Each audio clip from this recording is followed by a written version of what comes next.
Jornal. Câmara dos Deputados.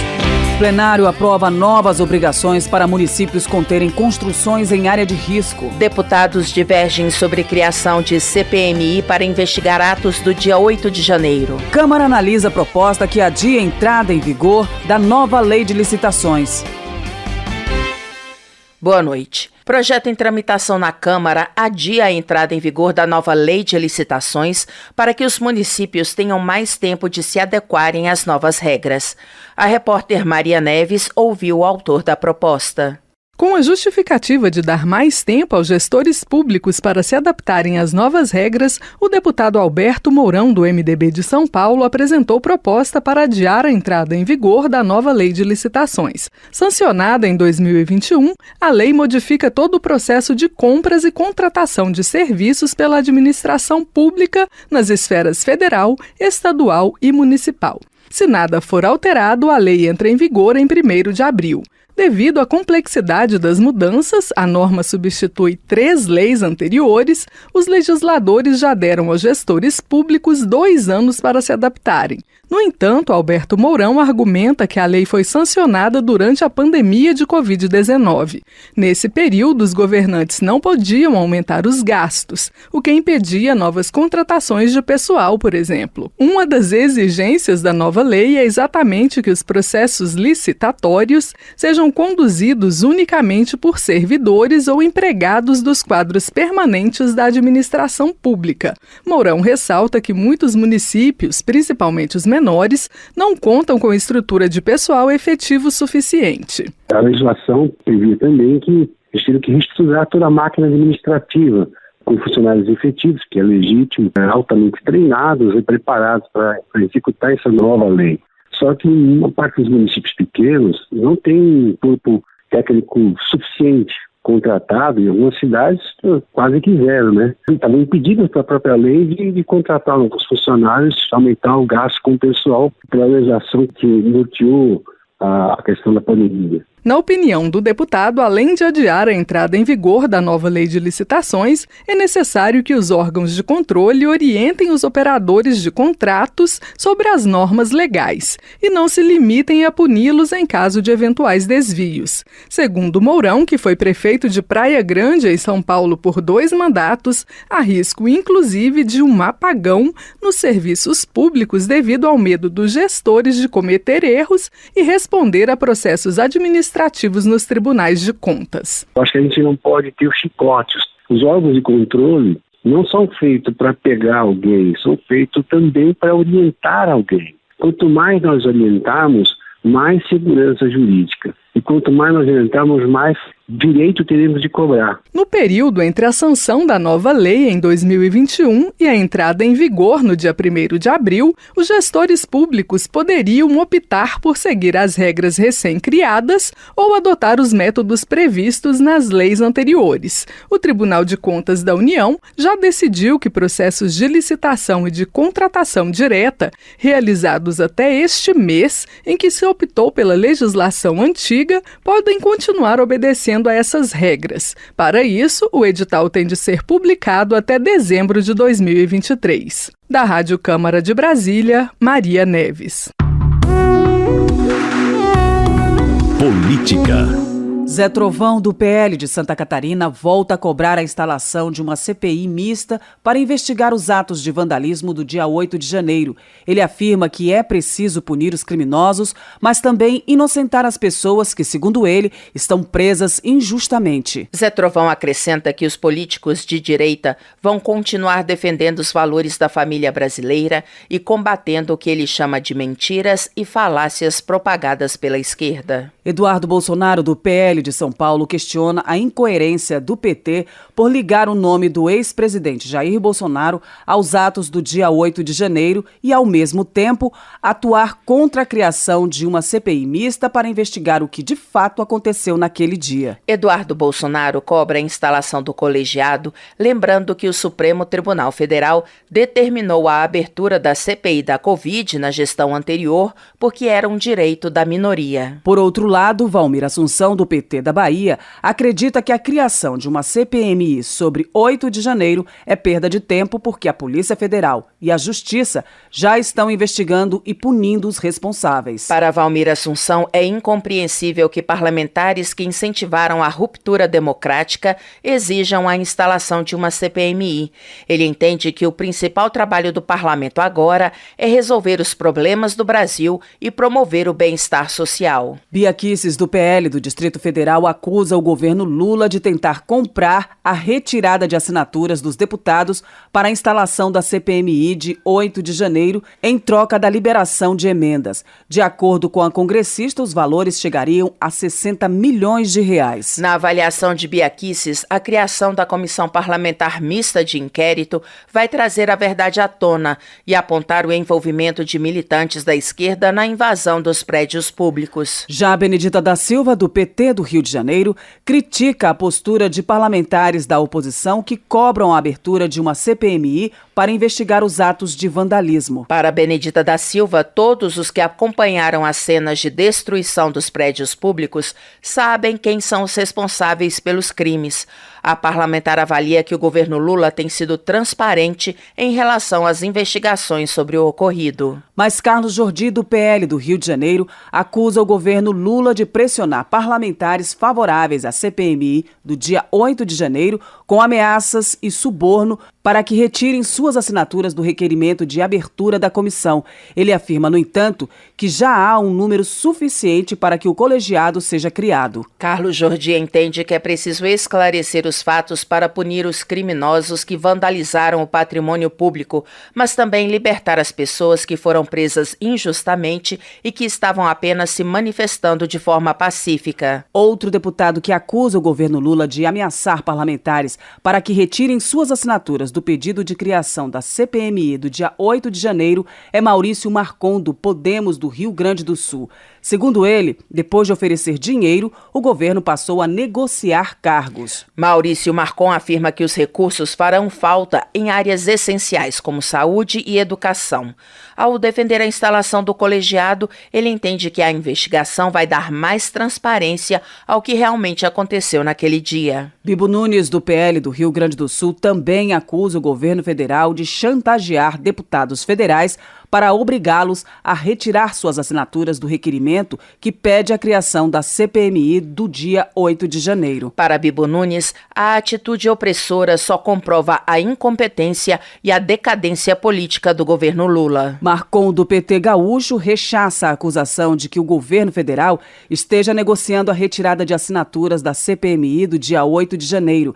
Ele informa que mais de 30 deputados do PL foram ao Palácio do Planalto oferecer apoio a Lula. Marcon afirma que, diferente do governo anterior, a atual gestão respeita os parlamentares e os prefeitos.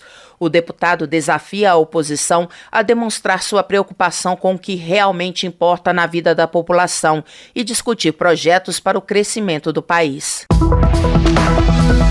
Otone de Paula, do MDB do Rio de Janeiro, afirma que, apesar dos esforços contrários do governo federal, será inevitável a instauração de uma comissão parlamentar de inquérito para investigar os atos de vandalismo do dia 8 de janeiro. Otone de Paula avalia que o presidente Lula e o ministro da Justiça, Flávio Dino, tinham condições de conter a depredação do patrimônio público. Para ele, a CPI deve investigar se houve prevaricação. Por outro lado, Alfredinho, do PT de São Paulo, argumenta que não é preciso instalar a CPMI, porque os vândalos fizeram questão de se identificar como bolsonaristas. Alfredinho ainda rebate as críticas ao presidente Lula. O congressista afirma que as falas refletem o despreparo dos apoiadores de Jair Bolsonaro, que deixou, segundo ele, apenas a fome e as mortes por Covid como marcas de seu governo. Osmar Terra, do MDB do Rio Grande do Sul, reforça o pedido de criação de uma CPI mista para investigar os responsáveis pelos atos de vandalismo e possíveis abusos cometidos contra os cidadãos detidos em virtude dos acontecimentos. Osmar Terra se mostra surpreso com o esforço do governo federal em impedir a criação da Comissão Parlamentar de Inquérito e o acesso às imagens das câmeras de segurança do Palácio do Planalto. Por sua vez, Luiz Couto, do PT da Paraíba, registra que os parlamentares que estão exigindo tratamento digno para as pessoas presas pelos atos de vandalismo vandalismo no dia 8 de janeiro são os mesmos que sempre criticaram o respeito aos direitos humanos. Para Luiz Couto, as investigações que vêm sendo feitas pela polícia devem continuar para que todos os envolvidos, incluindo aqueles que financiaram os atos criminosos, tenham uma punição rigorosa. Cabo Gilberto Silva, do PL da Paraíba, questiona por que a base aliada do governo Lula não apoia a abertura de uma CPI mista para investigar os atos de vandalismo. Ele entende que a iniciativa é necessária para encontrar os responsáveis pelas depredações. Cabo Gilberto Silva ainda critica parte da imprensa brasileira. O deputado afirma que, ao evitar críticas à atual gestão federal, os meios de comunicação demonstram não ter compromisso com a verdade. Nicolas Ferreira, do PL de Minas Gerais, protesta contra a posição do governo Lula à instalação de uma CPI mista do dia 8 de janeiro. O parlamentar reafirma que pessoas inocentes foram detidas, acusadas de vandalismo. Nicolas Ferreira pede que o presidente do Congresso Nacional, senador Rodrigo Pacheco, demonstre compaixão e promova o esclarecimento dos casos, instalando a comissão parlamentar de inquérito. Já Zé Neto, do PT da Bahia, acusa oposicionistas de usarem argumentos falsos na defesa de suas posições, deixando a verdade de lado. Ele classifica como risível e trágica a acusação de que a esquerda teria fabricado os atos de vandalismo do dia 8 de janeiro na esplanada dos ministérios. Zé Neto repudia o comportamento de parlamentares que propagam inverdades, afirmando que tal atitude pode levar a consequências negativas no futuro. De acordo com o deputado, é preciso focar nos interesses coletivos e no desenvolvimento do país. Marcel Van Hatten, do Novo do Rio Grande do Sul, está indignado com a demora na instalação de uma CPI mista sobre os atos de 8 de janeiro. De acordo com o deputado, é inaceitável que as denúncias contra os manifestantes ignorem as condutas individuais. Segundo Marcel Van Hatten, as denúncias apresentadas têm redações idênticas, o que pode ser considerado um abuso. O deputado ressalta que qualquer pessoa tem o direito de saber exatamente qual é o fato que está sendo imputado a ela e qual a classificação jurídica disso. Já Tadeu Venere, do PT do Paraná, avalia que o esforço da oposição para criar uma CPI dos atos de vandalismo faz parte de uma tentativa de desviar o foco da sociedade em relação à notícia de que integrantes do governo Bolsonaro tentaram contrabandear joias no valor de 16 milhões e 500 mil reais. Tadeu Venere questiona por que Michele e Jair Bolsonaro não pagaram os impostos devidos sobre as joias trazidas da Arábia Saudita e o motivo de terem tentado retirá-las sem que fossem incorporadas ao patrimônio público. Coronel Crisóstomo, do PL de Rondônia, informa que apresentou pedido de impeachment contra o presidente Lula. Na visão do parlamentar, Lula vem tentando impedir o livre exercício do poder legislativo ao oferecer vantagens para quem não apoiar a CPI mista de 8 de janeiro. Coronel Crisóstomo argumenta que a influência de um presidente da República sobre a decisão democrática do Congresso caracteriza crime de responsabilidade.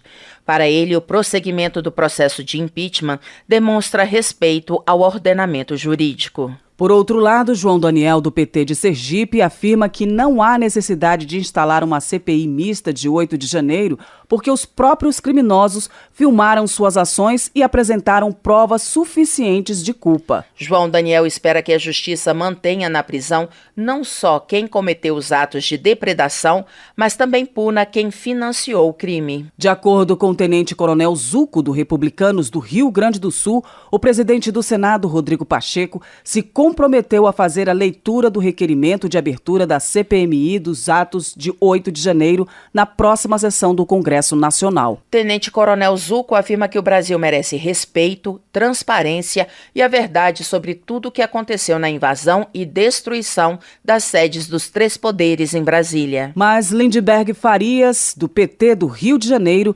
critica deputados da oposição que querem a instalação da CPI mista. Segundo ele, tudo não passa de um blefe para desviar o foco das denúncias contra o ex-presidente Jair Bolsonaro no episódio das joias vindas da da Arábia Saudita. Na opinião de Lindbergh Farias, é preciso criar uma CPI para apurar os responsáveis pela tentativa de entrar no país sem que as joias, avaliadas em mais de 16 milhões de reais, passassem pela Receita Federal. Ele classifica o episódio como roubo e reafirma que as joias apreendidas são patrimônio da União. Segurança Pública. General Girão do PL cobra o envio de mais equipes da Força Nacional e a intervenção federal no Rio Grande do Norte. O deputado relata a situação de caos instalada no estado, com prédios públicos atacados e ônibus incendiados. General Girão também cobra do ministro da Justiça que, assim como teria feito na favela da Maré, no Rio de Janeiro, se dispõe a conversar com quem tem promovido os ataques no Rio Grande do Norte. O deputado é categórico ao afirmar que a situação exige uma ação firme do governo federal para proteger os cidadãos potiguares. Sargento Gonçalves, do PL, pede o afastamento da governadora do Rio Grande do Norte, Fátima Bezerra, por omissão e prevaricação. Ele argumenta que o Sindicato dos Policiais Penais do Estado alertou o governo potiguar sobre a possibilidade real dos ataques terroristas diversas vezes. De acordo com o Sargento Gonçalves, o secretário estadual de Segurança Pública, Coronel Araújo, também havia dito que tinha informações prévias sobre os ataques. Votação. A Câmara aprovou o projeto que obriga os municípios a elaborarem um plano anual para conter construções em área de risco. O repórter Antônio Vital acompanhou a votação. Os recentes casos de desastres e mortes causados pelas chuvas em vários estados fizeram com que a Câmara dos Deputados aprovasse projeto que obriga os municípios a elaborarem todos os anos programa de contenção de construções irregulares em áreas de risco. Também devem fazer parte desse plano a definição de alternativas seguras para essa população e o cálculo dos investimentos para combater enchentes e prevenir desastres. O projeto foi apresentado pelo deputado André Figueiredo, do PDT do Ceará, e altera a lei que trata dos repasses do governo federal para estados e municípios adotarem ações para prevenir esse tipo de ocorrência. Hoje, os planos municipais para casos de desastres já exigem a definição de sistemas de alerta para a população, exercícios simulados com a participação dos moradores das áreas de risco e outras previsões, como o planejamento de atendimento emergencial. O relator do projeto no plenário, o deputado Josenildo, do PDT do Amapá, destacou a importância da proposta. Os municípios deverão apresentar o plano de contingência, contendo descrição dos investimentos em infraestrutura hídrica, combatendo as enchentes e a prevenção, e plano de contenção de construções irregulares em áreas de risco, com definição de alternativas habitacionais seguras. São dois essenciais pontos para tratar as causas dos problemas decorrentes das enxurradas. Ao justificar o projeto, o deputado André Figueiredo disse que o objetivo é direcionar as ações dos municípios para a prevenção de desastres em áreas de risco. O projeto foi aprovado de maneira simbólica, sem votos contrários. A deputada Juliana Cardoso, do PT de São Paulo, cobrou ainda a adoção de uma política de habitação popular que leve em conta moradias em locais seguros. Vocês acham que as famílias querem morar em beira de córrego, beira de rio, lugares onde tem a sua vida em perigo o tempo todo, como aconteceu aqui no estado de São Paulo, no meu estado, na região do litoral? Não, senhoras e senhores. É porque as pessoas, infelizmente, não têm, muitas vezes, um programa pensado de uma habitação popular, como foi, por exemplo, Minha Casa Minha Vida, que tirou muitas famílias da área de risco. O projeto que obriga os municípios a elaborarem todos os anos programa de contenção de construções irregulares em áreas de risco seguiu para análise do Senado. Da Rádio Câmara, de Brasília, Antônio Vital. Termina aqui o Jornal Câmara dos Deputados, com trabalhos técnicos de Everson Urani e apresentação de Val Monteiro e Luciana Vieira. Uma boa noite para você. Ouça agora as notícias do Tribunal de Contas da União. Minuto do TCU. O Tribunal de Contas da União promove na próxima terça-feira, dia 28, audiência pública para debater a crise humanitária nas terras Yanomami.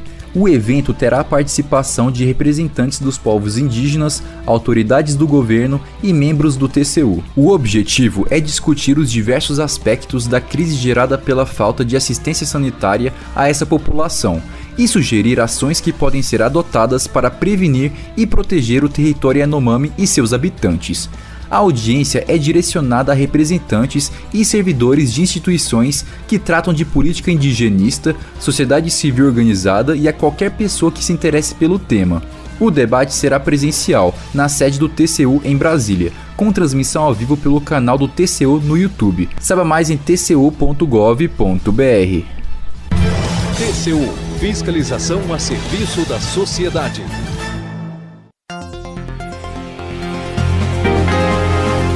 Você ouviu A Voz do Brasil. Boa noite.